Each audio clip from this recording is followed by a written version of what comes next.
Et donc c'est comme s'il y avait une relation ambivalente entre la mère et ses enfants et vice versa, puisque d'un côté, il y a ce lien d'attachement énergétique qui reste assez marqué et il y a un besoin, une volonté, une aspiration à être, autonome ou indépendant et ça vient créer en fait des frictions à ce niveau-là. Mais au bout du bout, en fait, lorsque l'enfant devenu adulte va prendre son autonomie pleinement, il va y avoir une sorte d'autodégradation, d'amenuisement en fait de ce lien énergétique qui découle de ce cordon ombilical, de naissance. Et donc la relation, lorsque ce lien énergétique disparaît, elle prend une autre nature en fait. C'est comme si la relation mûrissait et prenait une autre forme. Et c'est le déroulement naturel de cette expérimentation de la relation,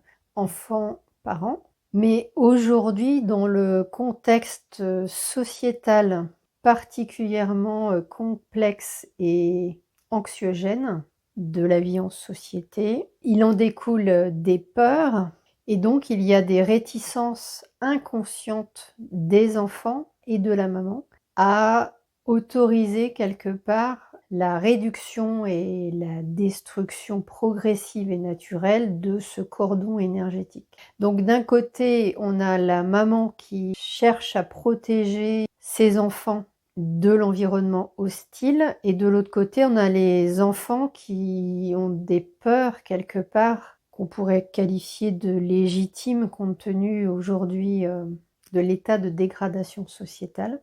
Et donc il y a des peurs des enfants de lâcher leur maman quelque part. Tout ça, c'est inconscient, hein, et donc c'est hyper antinomique, ce qui se passe. Donc on se retrouve avec des intérêts, des objectifs qui sont contradictoires avec, d'un côté, une aspiration forte à devenir indépendant et de l'autre côté, des peurs profondes, des peurs d'ampleur de quitter le nid, de quitter ce qui les rassure